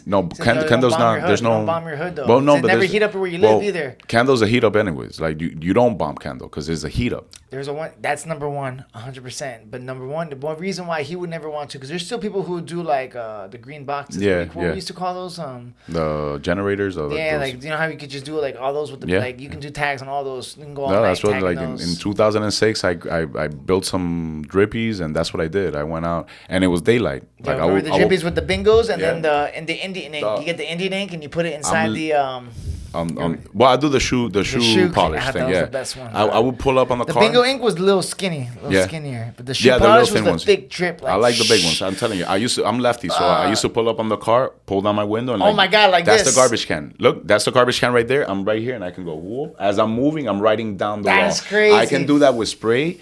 I can do that with the marker. So that's what I mean by daylight bombing. I didn't have to get out of my car. Yeah, you do the box too, right? Anything that I could pull up my car next to, I could. You do the postal boxes. Yeah, you do the 100%. Yeah. With the silver, remember the silver The markers? silver markers, yeah, the silver drippies. What was that called? The crink. Yeah. Oh yeah. Yes, the crink. Crink. Oh man, I used to paint with this guy named Iwi and Theme 16. Yeah. You know, Iwi and Theme 16. Those are two old school names. Yeah, old I school don't know what the cats. fuck happened with Iwi, dog. Goddamn. Theme is old school as hell. He Old was like school. old school. He's friends with I talked about him with Freak. Freak had a little point where he bombed with him a lot. They did a lot of Theme, trains. right? Yeah. Oh, him and man. Freak got up like trains. I mean, they did a couple of walls and Theme had like that straight letter, like Yes. it was like an electric breakdance funk. I don't know. Like it was weird. Like, his letters were dope. I have some flicks. I'll show you Yeah. after. So then, what crews would you get up with when you would do graffiti? When I first started, I used to write with Balaam, Calix, IROC, and Cap. They used to write CIA, but that was like a Miami CIA, not the New York CIA. Okay, you know what I nice. mean? So yeah, because at one point I had people like, "Oh, you guys are throwing up CIA. There's a CIA in New York," and like to be honest, that shit is in New York. I don't give a shit. you know. So, but Yeah, it's but like, but yeah. back then I was like, oh man, that's like let's not throw a crew. So I stopped riding with the crew. You know what I mean? And then I got popped like in '99. Oh my god! So when you get popped for like you did it I gang was eating unit shit, style, bro. like, Bro, it was the So stupidest you're thing. saying you were independent? What happened? Like Well, in this one I was at Dam Wall. And the one on Coral Way? Yeah, I Fuck, was. I've I been don't know, there. bro. I don't even know what the fuck I was doing. I was painting in the daytime, like out there. I was just The like one in Coral Way in the train tracks, right? Yeah, Fuck, yeah. oh my God, I was there painting, and then they pulled up. You know, there's nowhere to go. You were solo? Nah. I was with a couple of friends, but they weren't painting. That was the good thing. Like they weren't painting. I was the only one painting. So when they pulled up, these guys are like guns drawn, and like I'm like, yo. I dropped my cans or whatever. They gave me a promise to appear, so I ended up in court and that. And then You didn't have to go to jail? No. Thank God, dog. No. They had me handcuffed for like 2 hours, and then eventually they're like, you know what, bro, we're gonna let you go because they let everybody else go. Nobody else was painting. Yeah, they just didn't want to deal with the whole drive downtown and all that shit. So they gave me a promise to appear, and then eventually I solved that shit. I had my kid. In 2002, and like that itch was there. Like you know what I mean. Like I wanted to paint. Like and that's when like my boy Skull and Fame. And then Court, they all, I started hanging around with them again. Like I taught Skel. I've seen Kel. Yeah, I've Skel, seen that a lot. yeah. SKEL. Yeah, Yes, yeah, dog. that's my boy. Yeah, He's one of the kids that like him, and there's two kids that they shit. I didn't even want to get into this. They were living in my building, right? So they were younger than me. They were like my sister's age. That's like 4 years younger than me. And they were going to school with my sister and all this shit, but I was already writing. So I would take them with me and I would like put them show on. them. Yeah, I showed them how to ride. I kind of like taught them the ropes, you know what I mean? Like I don't know, bro. I watched that. I don't remember what's this shit called? Wild Style? Yes. The movie? Yeah. You remember how That's the one in K New Slade York? K Slade had that redhead Watch kid. that again, dog. And the little kid is a fuck up, but he had that Takes little him under his kid. wing, dog. Yeah. And I always saw that, and I always wanted to teach somebody. So I got those kids and I started teaching them how Put to them on a ride. game and shit, dog. I used to paint listen, with old school, bro. I both used to of paint them- with Theme 16, Iwi. Those guys were Those are way older legends, than bro. me. Those are legends, I yeah. was like 17, 18. They were like 25, Yeah, 20. yeah. I don't even know how. They might have been Yeah, in they're the probably 30s. older. They were older. in the 30s already back then. So, dog, they were painting with a young kid with me, Yeah. bro. I was like 18, 19. That's dope though, because they was in high school. those are legends out here in Miami. Theme for sure. I used to paint with my boy Axiom. He passed away. R.I.P. Dog. I used to rep with DME. Okay. So Oh, I DME, rep- yeah. Yeah, damaging my and like, you ever know Sinner and these guys? Like you ever see I don't like know them. I don't know them personally, but I seen their shit. Yeah. I would see their shit getting up a lot. Like They getting got up. up. The DMAs would They do got work up. back then. Yep. Yeah. When I was painting, what were the crews like? It was SCV, KBTs. Our boys always had No, beef them- with the KBTs. You had the up north people, the MSGs and MSG. TSC. Yeah. What was the other ones? I mean, there was a bunch of crews. MSG. Yeah. There's a lot going on back then, dog. You had like a long period of beef though. Like you had When I was doing it, there was a lot of beef. Yeah, there was a lot of beef fights. between the SCVs and the MSGs. And KBTs were always fighting and Well, shit, dog. They were always trolling people, dog. They're always KBT, STV. I got trolled by some KBTs. We had a dope. Me and Skate, my boy, we had a dope thing running on the Palmetto Expressway. Yeah. It was running for like weeks, bro, and then they just put some whack shit over it, dog. Like just Retarded. Hate. toying, trolling. Yeah. Yo, you know how the word troll? Now that's so popular now on the internet. Yeah. I was telling my boys, I was like, yo, that's a graphing word, dog. Yeah. Trolling is like when you get punked on the fucking. Yeah. And that's what everybody like. Oh, this guy's an internet troll. I was like, yo, we know about We've trolls. been saying that Is that shit. Yo, did they take that? That's from us, right? That's Probably. Just, Like is that I don't always? even know. It's just the same characters. Just In shit reality, posting. they're Like, reusing the words though. Like the skits nowadays, they're reusing the words. You know what I mean? Like, and we just take them like, oh, they're saying this nowadays. Whatever. Like trolling is, we know what that is. That's what I'm saying, dog. Like, Yeah, this guy's trolling you. I But don't now know. on the internet, that's like, oh, there's guys who are professional, Yeah. like Jake Paul. Like there's guys who are professional the trolls, dog. Yeah. You know what I mean? That shit wasn't cool when I was younger, man. Nah, you get fucked up for that Yeah, shit. That's dog. okay. That's not dog. You get punched That in the shit nose ain't for cool, that, man. bro. You know what I'm saying? You can't be. It ain't cool. It ain't cool at all, Trolling man. was I like don't the know. worst thing, Listen, dog. there's certain things that they've made okay, like snitching, troll, that shit, trolling, whatever the fuck. And they call biting, it. biting. And Biting, the bro. fuck? Listen, TikTok is a whole world of people lip singing. Yo, you're and just imitating doing, other people. Yo, make your own challenge, dog. Well, that's why rap, hip hop, break dancing. That shit was That's what- everybody was about making think their about it. own style, dog. Think about this. Like, what style is like for me, graffiti? Like, it's not necessarily that I have to read it because I have different styles, right? So I have shit that I do where you can't read it, and I can do shit where you can read it. But for me, graffiti, you should be able to read it because what I want to do every time I pass by that area is be able to read my name. You know what I mean? I'm not doing it for other people.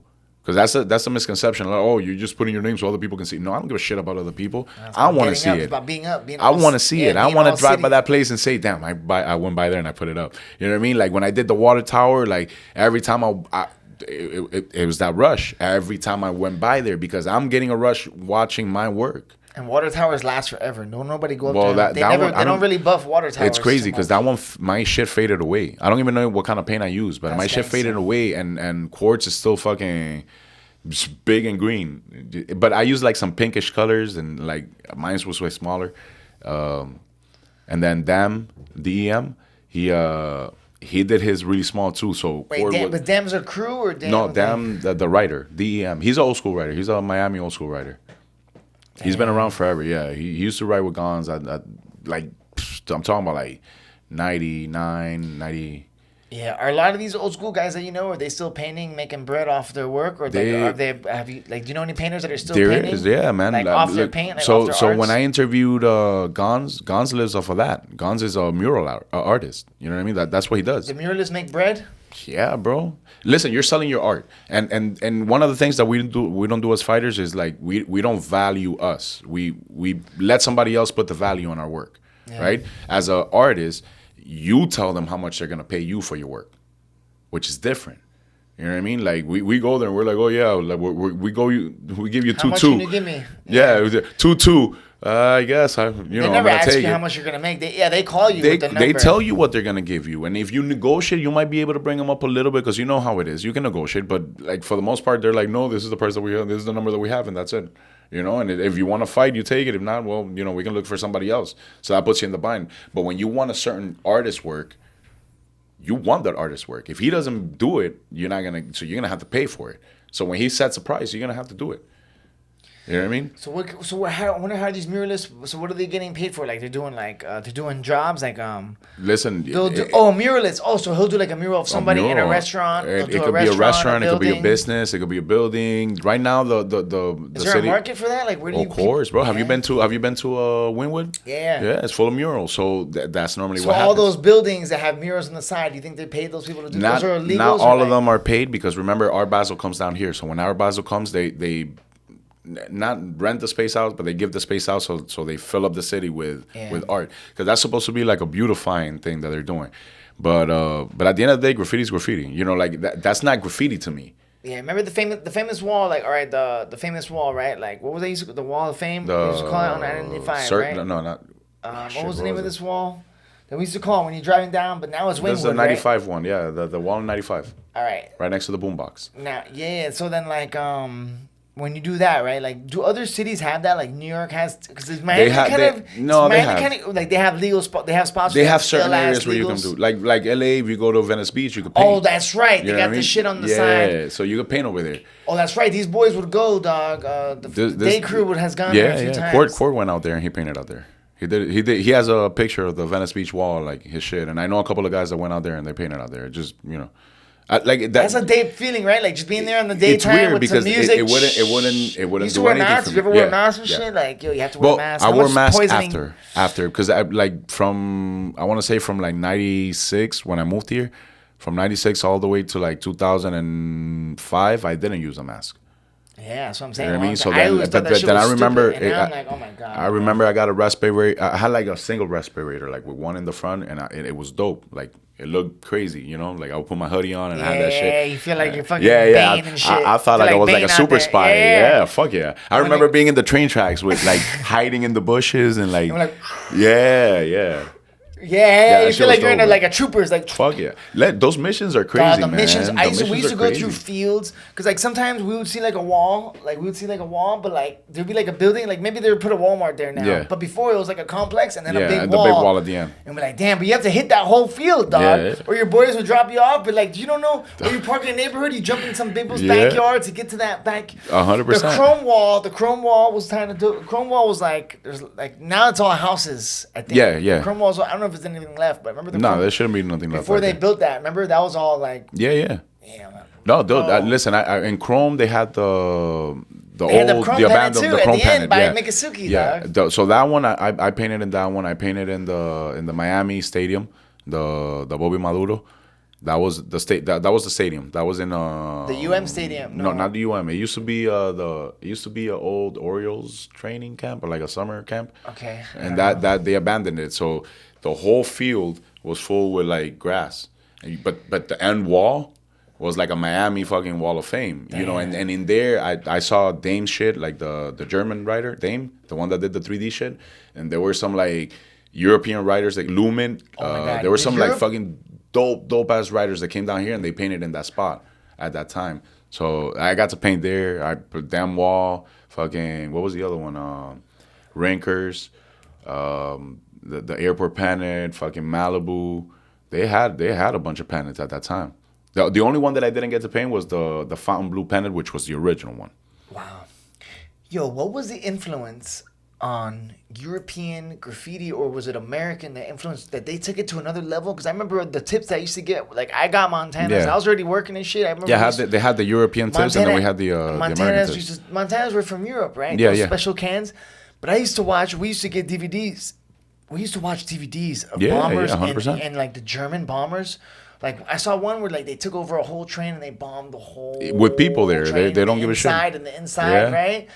Yo, did Germany take it to the next level? Of like they have like doing spots like hanging, like you know how the Russian guys do that crazy hanging. But if you want to get crazy, I think Brazilians are crazier. Like if you see the Brazilian shit, like they write on the side of the buildings, like their tag, but their tags are different because they're not using spray paint. They're using like rollers, right? So they're called in Brazil. I think they're called pichadores or something like that. Yeah. So we wanted to do one time where Mario was gonna come around. And it's crazy. Listen, them cats, they climb to the top of the building and then they tie themselves outside of the building with like a little piece of wood with a rope. They sit on the piece of wood with the rope in the middle, and they go down and they ride, and they go down and they ride. That's a different level. You know what I mean? So yeah, Germany, But I didn't see no Brazil DVDs back then. I'm just saying, like they had the Ojemios in like the 90s and 2000s. Yeah, they had. Remember the two twins, the Ojemios? I was painting 2004, 2005. Okay. That was like my reign of terror. Well, I started from before. I started from like way before, right? Like 99. Yeah, like I want to not 96. Like when I moved here was 96. Yeah, yo, but when gang Miami shit. Yeah, it was that's when they had the gangs. You were in the prime time of Miami, the 90s. My cousins. That was the best Miami time, right? It was alright. It was weird. It was weird. Like you can go have to Hot Wheels. Did you go to Hot Wheels and shit? Yeah, I did. I get to go. I went. You never got into breakdancing or nothing? Nah. I couldn't breakdance. That's why I got into graph. I couldn't rap. I couldn't DJ. I got into graph. I just figured like I'll stick with hip hop, but I'll do whatever I can. Like, and I'm an artist. Like at heart, like my sister, my brother, my mom. Like I have a bunch of cousins that paint. Yeah. Like they're artists. You know what I mean? So I have, like, besides the graphing, I actually have artistic ability. I don't get nothing out of it. Like I said, you know. So, but when my boys needed a character, I was the one that did it. Oh. You know, like I never had a problem with that. My boy is nasty with characters. He became a tattoo artist. Yeah, all my friends that I used to grab with, they're all still making bread off. All my boys are making money too, man. Like my boy David, he just got his black belt too. Damn. From Gracie, from Bujo. Oh, Bujo. Nice, Bujo. Around here, yeah, somewhere in Kendall, and then yeah. Yeah, he's been a tattoo artist for a long time. And I remember I was still painting. I'm like, yo, when are we going to go out and paint again? And then I remember he was apprenticing at the shop. And then his boss was like, you can't be going out painting. Yeah, it's gotta work. Like, we got to make money over here, baby. I was like, oh, damn, my man moved on. You know what I mean? And then a year later, I got into MMA. It's crazy. A lot of the graffiti artists either went like the mural way or they went the two artist way. And then you have like the guys that make shirts, you know, like the printing and like the business side of it. Yeah, that's what I know. Yeah, Court and shit, he's got his little printing and stuff like that. Yeah. Like stickers. Yeah. I'm going to get into that now. Like I got my little logo, you know, I'm going to start making stickers and stuff, you know? Yeah. Yo, my fucking graffiti partner made this for me, dog. That is dope. That's right. This is my boy. Shout out to David, dog. He's a black belt now. Yo, he made this for me when I was I've had this logo for like 10 years now. Damn. The honey badger. I told him, I was like, yo, I want a honey badger that's like strong. And like with the MMA gloves, and then I just put that right now for the podcast, obviously. For the microphone for comedy. For comedy too. Oh, for the comedy. That's right. Oh, you guys come out and see me do that? Oh my God. How's that going, Oh, amazing, bro. I did a show on Friday. I was on like a main show. They had a poster of the. I don't know how you do it though. Oh my God. How was it the first time? Bro, honestly, as a fighter, people were like, "What are you doing fighting?" I've always been funny, making my friends laugh. I think that's why the groups of friends I've had, I've always like got along with. But I was always like a comedian trying to be a fighter. I feel like now I'm finally like in my lane, dog. Nice, you know, like oh nice. snap! I kind of like. My jokes aren't that good yet. My jokes aren't that good yet. Do you sit down and write? Yeah, I sit down, I write. I'm trying to get callbacks. I don't like my jokes yet, but I'm only a year in, and you're not supposed. You know what I'm saying? I don't think I'm writing, but I like my premises. I got some good ideas, and when I'm comfortable and I go on stage, like sometimes magic happens. You know? Like sometimes it's like bam, it's bam. natural. Yeah, and then everybody's laughing and we're having a good time, and then I bomb a lot. It's like doing jujitsu. It's like training again, bro. You're gonna get punched in the face. But you're just starting. This is that's the repetition part where you do it over and over and over until you feel comfortable enough to be able to like be good at it. Yeah, but I got experience on the speaking, and I already had a podcast for like 2 years before we even did comedy because we've been doing this. Yeah, and that just helps out a lot. Yo, so you did you got the your podcast. Yeah, the conscious vice. Yo, we started around the same time. Yeah. This is good motivation to get you back. Yes, sir. So I gotta get back into it, dog. Like I gotta get back into it. It sucks way. because that's when COVID hit. You know, like when you started yours, COVID hit, but you were able to keep the remote interest. Yeah, you did the remote. I didn't want to do that. But I didn't want to either. But then, bro, even when I was doing here, sometimes sometimes when I can't use this place, I just do Zooms. I do a few Zooms. But it's hard to have a conversation. It's just weird, talk, like when you're not with the person. You know what I mean? Yes, you talk, and then sometimes they talk, and then you cut each other off, and you're just like a little bit off. 100%, bro. Yeah. Joe Rogan talks like he didn't like doing those Zooms. You know? Yeah. No, I didn't like it. I mean, honestly, I recorded one, and I didn't like it. Like I felt like. Listen, most of my podcasts were like 2 hours. They were good, though. You guys went deep, bro. Well, most of them were like 2 hours. And then when I did the recording, it was like 30 minutes. Yeah. You know what I mean? So, like, I knew that there was no connection. Like, I should be able to talk to you for, look, I don't even know how long we've been going. And, like, there's no stopping here. We're just chilling, you know? You know what I mean? So, like, that's what I wanted. I wanted that flow. I don't want to interview somebody. Which is the thing. Like, I don't want to go. Tell me what you're about, but you know, like we'll work through it. Form it into it. Yeah, like I don't want to be asking you questions and you giving me answers. I want you to talk to me and you tell me about you. I made that mistake a few times. You know, like I get somebody and it's more just interview, or then like but now I feel like I didn't want to get too like tied up to that. So like when I had Freak in. The first one I did it with Monster Mike. I did it with him, and it was really short just because of the circumstances. Not because we didn't have nothing to talk about, because we were talking like crazy, and then, you know, we just had to cut it short. And then that one, I couldn't record the whole thing. I have that little snippet that you saw, and that's it. And then my second one was with a friend of mine that he's a shaman, like un curandero. You know, he did some DMT. And that was it, you know, like that he went on a spiritual journey. How old is he? Because we were just talking about, I was talking about this on another podcast. He should be about your age. Shamans. So he's a shaman, dog? Yeah, and he does, like right now. Give me his number. I need some DMT. I want to take some, I want to go deep. He does ayahuasca and peyote. Right now in Miami? But not Miami? But see, there's a difference. Like, it's not like he does it like, oh yeah, I'm gonna get fucked up. Like he does. No, that's how we do it. That's what I want. I want to go deep up. I want to do the ayahuasca. We were talking about it last podcast. He does the whole thing. Like I'll link you up with him, bro. I want to go to I want to go to Peru, dog. I want to do the fast, eat yoga for I mean, eat vegan for 30 days. Yeah. Go to Peru, fasted. Well, you know what I'm saying? And so check this out. I want to go deep. I want to see. My boy did the dark side of the moon. He did DMT to like, you know, get fucked up, right? Like I don't think you can do DMT like that, right? I'm talking about like 13 years ago, maybe. 14 years ago. Yeah. You know, so like Joe Rogan wasn't talking about DMT. Yeah. You know, you had a few people that knew about DMT. So back then everybody would do it like, oh, you want to know what this is? I want to know what this is. He did it. He had a spiritual awakening, I guess you want to call it. And his life, like, he was going downhill, meaning, you know, he was into drugs. He was into, you know, like not really taking care of his kids. He had like a lot of problems. A switch. Guy took off to Colombia. Then he went somewhere else. Then he came back. Then he went back over there. And he did some classes with, you know, with like tribal natives in the jungle. You know what I'm saying? Like, he learned the ways of their stuff, and then he's back over here now, and that's what he does. He teaches all the spiritual, you know, awakening stuff. And you do it at his place, you think? He just sets you up? I mean, he works with other people, so I'm not sure exactly how he does it, because I've never done it. I know I asked him one time to do the ayahuasca, but I really didn't, I didn't have the balls to go through Have you with ever it. done mushrooms? I've done mushrooms. Yeah. You done mushrooms? How'd you like the mushrooms? How many did you take? I took. I want to say Like 2-3 grams. I don't know. It was like a bag. Like. And how was it? How was the mushroom trip? It was nothing. I don't know, bro. My body's really strange, so I have a really high tolerance for a lot of things. So Me too. I really didn't feel much besides like just really like fell out of my skin. You gotta let go. You gotta it's hard to let go sometimes, and sometimes that too. Your Like head, sometimes when your head's thinking a lot, like you're just holding on. I've never done drugs like that. Like you know, like I was never a drug user. Yeah. You know what I'm saying? Like I never got into it. So when I did the shrooms, it was at one point where I was like, okay, I'm gonna try it out because I want to know how it feels, but it's not like I'm gonna get into this. You know what I mean? It's not like something that I'm gonna do constantly. Where, you know, and I tried it out, but it wasn't my thing. I tried LSD too, and LSD never worked on me. it never did anything. Like everybody's like, oh my god, I see things. I'm like, I see you guys, and I don't see anything else, and I honestly don't feel any better. Yeah. So that was scratched out of the way, and when I did try the DMT, that one I just did it wrong.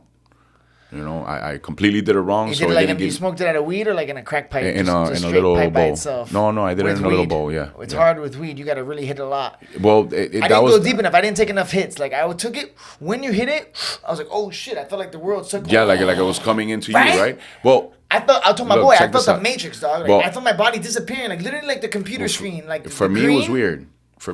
Like I was sitting in a dark, like you know, like kind of like it wasn't this shape because it was like a little triangle room, and I had a futon in like the wall of the triangle, and I was sitting there, and I was all right, you know, it wasn't when I had the gym, and I set everything up. I sat down, you know. Damn, so you were ready to like. Yeah, focus, so I had music going. You were alone. Yeah, completely alone. I had music going, you know, like some like drums in the back, like some native drums.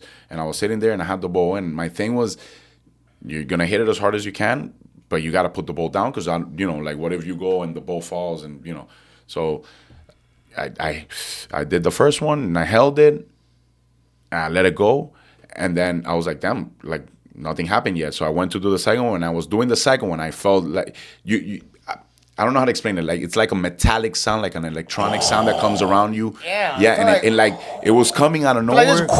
Yeah, it was coming out of nowhere, and it took over the room like the whole time. And I was like, I still had the thing in my hand, and I was like, okay, I guess this is coming. So I took the last one, I put the bowl down, and I sat back like this, and then I let go of the smoke, bro. And I swear to God, it went. It froze, and the smoke came back in. And I went back. And that's when I like closed my eyes and I went out. Right? But so you went pretty hard on the DMT. No, but check this out. Nothing happened, right? Like I do that, right? It's fast. I go back. Immediately I go like this. You're talking like 2 or 3 hits? Bro, look, check this out. I look at the wall. I had a picture on the wall. I had a gas mask on the other wall. And then I had my sandals right next to me. Right? So I open my eyes. I look at the wall. I look at my picture, I look at the gas mask, I look at my sandals, and I go, again, right? And then, bam, bam, bam, I do it again. Bro, I did that shit like 7 times. And I felt like I was stuck in a loop. That's what I felt. Right? I felt like I was doing the same thing over and over. And in one of them, like, I remember, I look at the wall, I look at the fucking, at the mask, I look at my sandals, and I look, and I have a bottle of water, and I grab the bottle, and I drink water, right? Then I do it again, bro. And when I look around, then I look back, the bottle of water, I hadn't drank no water. And that's when I got up and I freaked out and I went to the bathroom and I threw water in my face and I started freaking out. So that was it for me. Oh, that was weird. The DMT, that was a quick, but the DMT it was like 7-8 minutes. Yeah, it wasn't longer than that. It was like 7 and 8 minutes, but it freaked me out. Yeah, when you hit it real, like I heard you gone for like 10 minutes and your eyes are rolled back. I heard stories of people shooting to the skies and talking to aliens and me too. birds. I did it. I felt myself going, but I didn't let go. Or like, I hit it, same thing. Like I'm like, oh shit, like everything's turning black. Yeah. And I almost felt like right to my heart, like right to the center of my body, where like my legs were gone, my hands were gone. And I hit it. My boy's like, yo, hit it again. And like, I'm going. I didn't go, but then I got stuck in like this no man's land where I was like tripping, but I was not tripping. Like things looked weird and it was like quiet. And it was like.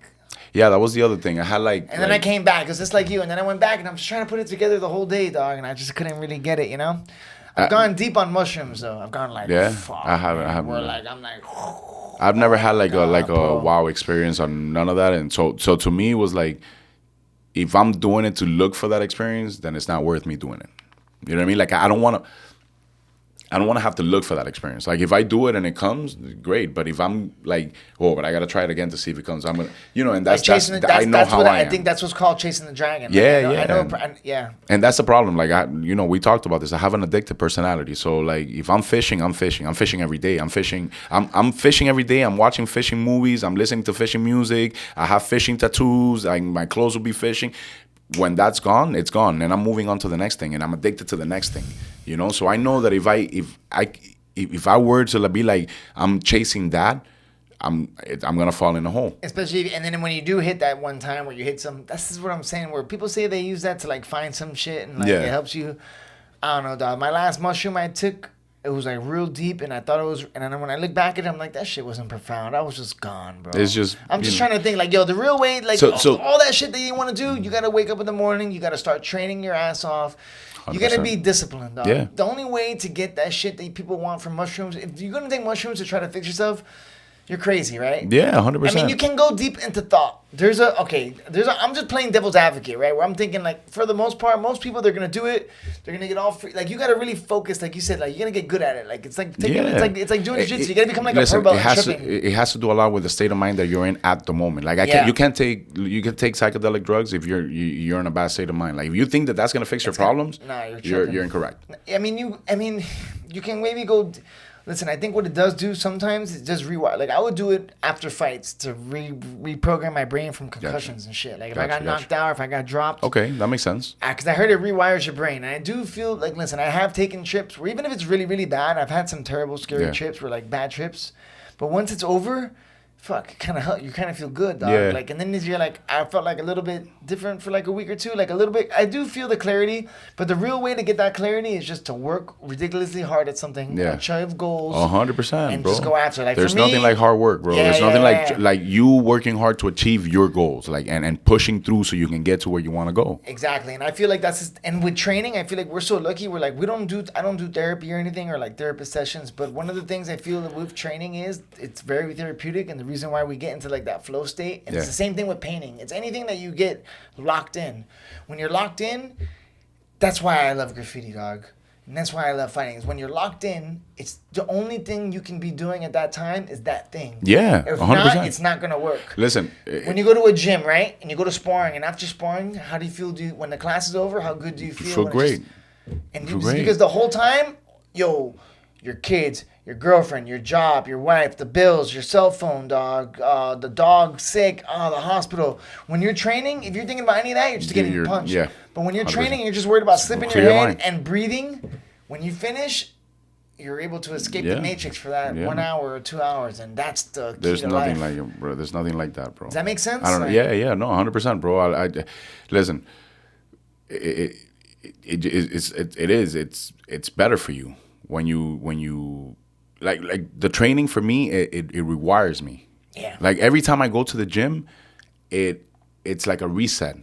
Listen, I have no animosity. Like I told you, I don't have no animosity towards anybody. I tell my students this all the time. They laugh at me because I say it so nonchalant. Like, I don't want to have a problem with anybody, not because I'm scared of them, not because I'm scared of the repercussions. Because, first of all, I know what I could do. As a fighter, you know what I could do. And 90% of the time, you have a guy walk up to you, and in my head, and honestly, I mean, sometimes he just comes out, and I'm like, damn, do you know the things that I could do to you, bro? You know what I'm saying? Like, I don't need to have all that bravado behind me. My students laugh at me. He was like, oh, you're overconfident. I was like, I'm not. I just know what I'm doing. I've been doing this for a long time. I don't, But going to the gym keeps that fresh. Going to the gym rewires my brain to be able to work that way. You know what I'm saying? Like, my mind is that way because I go every day to the gym. I wouldn't be that way if I didn't. And when you're in the gym, dog, you're too exhausted to have any energy on anybody else out there. Like, you just put a different energy. You're just so relaxed, But it's, again, like, what does our life consist of? Like, when you're training for a fight, what does your life consist of? You're gonna wake up in the morning. You're gonna train, and then when everything you're doing is towards that fight. Towards at the that fight. moment, Like there's no distractions. The minute that you have a distraction, you're messing up. Yeah, in between sessions, you're trying to recover. In between for the next session, when you finish at night, you're trying to go to sleep early, and like. There's a few things that look. You might get a massage. You might eat. You might rest. Those are the things that you're gonna do That's all you between really a have fight. energy to do. You don't really want to go out. That's it. I don't even beach. want to sit down to watch TV. I don't even want to go to your. I don't want to go to your house. I don't want to go to the beach. I don't want to go sit at Flanagan's. I don't Imagine. care. No, you don't have to drink. It's like I don't want to drink. I don't want to be I don't around wanna it. go I out. don't want to hear nobody talk to me about how they used to train. I don't. You know. Yeah. I don't want questions about MMA. Oh my God, you're crazy. I don't want to be in a dog. It's like no, I don't want to. It's a questionnaire every time you go out. It's. Oh my God. It's a questionnaire. I almost wish I didn't. Now that I'm doing comedy, it's the only thing. It's kind of retarded to say. It's kind of silly to say this, but I know, dog. I almost wish I didn't have the ears and all this shit. Cause I'm like, dog. I just want to be a normal person, dog. Like, oh yeah, where you train at? It's like, yo, where do you train? You know, and I'm like, dog. You get this a lot because you got the cuts and you got the bruises and shit. So that people tell you right away, it's like you're a fighter, right? I know, dog. Are you a fighter? Yeah. You know, and it's like, what are you gonna tell them? No. I know. You know what I'm saying? Like I am. I got a new one. I used to wrestle in high school. That's it. Just cut it right there. Yeah, like for real, because everybody used to be a boxer. Yeah, I know, that's the thing, bro. Like, everybody and now jiu-jitsu is getting so popular that I don't even like telling people to do jiu-jitsu anymore. It's not even cool to do jiu-jitsu, dog. I and really now don't Jake Paul, everybody wants to box. Everybody wants to be a boxer now. But that's where the postalita. Which is kinda good. That's where the postalita term comes from. You know, all these guys are. That's what they are. They're playing the part. I love the internet guys complaining about training and shit. I'm like, yo, bro, you've been training for 4 years, 2 years. Like, you're like a blue belt. What are you talking about? You're exhausted. What do you mean CT? I heard Jay Paul talking about CT and like, bro. You guys are retarded, bro. You know how many punches I take into the head? I've taken knees, 4 elbows, years. kicks. Bro, I've been, I remember in one of my amateur fights, the guy, like, head kicked me. Bah! So I went down and I got up and I didn't know where the fuck I was. I remember going to the corner and I was like, did I get dropped? You know, like... oh my God, the ones you when lose you get time. hit, yeah, bro, there's fights when you're like, yo, what happened? You know? Oh my God, dog, when you gotta, and there's fights that you win and you just don't even know, like you still don't know. You still don't know what happened. I just do a bunch of takedowns. You're like, what? Listen, I didn't even remember that's that shit. Body repetition. Your body remembers and it just does whatever it's supposed to do because your body did it so many times that your mind doesn't have to be there. It just does it. It's crazy. And that's another thing when you get those reps in too when you're training. That's like you can turn your brain off and just react. That's it. You think about it. You're in the middle of throwing a combination. You're not thinking I'm gonna throw my hook. I'm gonna throw my uppercut. I'm not thinking that. My hands go. Yeah. My hands know where to go automatically because I've done it so many times on the bags and on sparring and on the mitts that I don't have to think about it. When you're eating, you don't think chew your food. Wait, don't swallow it yet. You don't think about that shit. You just, you're when you're driving, you put your foot in the accelerator and you're accelerating and going. You're not thinking about none of that shit. Just do it. You train yourself so your body does it automatically. Yeah. And if you see a red light, automatically your body reacts. Boom, and you step on the brake. Just like if somebody gets an underhook, you do an overhook. Right away, boom, boom. It's repetition. And a lot of the times, like I said, we go to the gyms and we're like, I'm doing this shit again, bro. Oh my God, we're gonna do underhooks again. Oh, like I had this thing with Manolo where he would do the duck on, like the wavy. He calls it the wavy, but it's just like one person throwing hooks and you're just ducking under. And we did it, bro. We did it for that fight camp.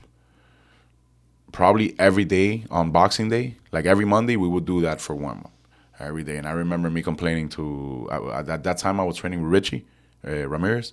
Yeah. I was training with him, and I would tell him, I was like, bro, we're doing the same thing again. The fight came around. I'm moving around, and every time that guy would throw a hook, I would whoop, and I would come out. Every time we throw a hook, whoop, never hit me with a hook. Yeah. And you know what? As a fighter, you fucking got to admit it. Manolo, coño, he's like, tú ve.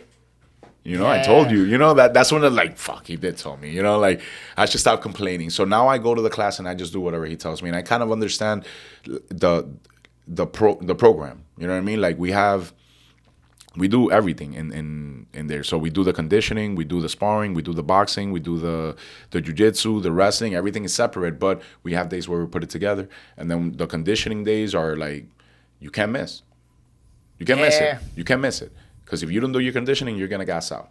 There's no going around that, right? And training there is a different conditioning in itself. Well, you've seen how hot it is. You need to get in shape just to be able to be there. Yeah. You know what I'm saying? That's the fucking... Yeah, man. It's a different type of gym. That's the most... Yeah, that's one of the most... funnest. That's one of the best vibes. That's one of the best vibes in Miami, dog. It is. I love it, man. It's crazy. We joke around. We call it special needs MMA. Nah, it's You know, good, we got bro. all the rejects from all the other gyms. We used to say that, but at the end of the day, bro, we're like a family. Everybody that's It there gets is. along, and everybody, you know, It it's is, so dog. united. And It's great. everybody's fucking tough and will fight anybody, dog. You That know? that that is one And thing. Like we really.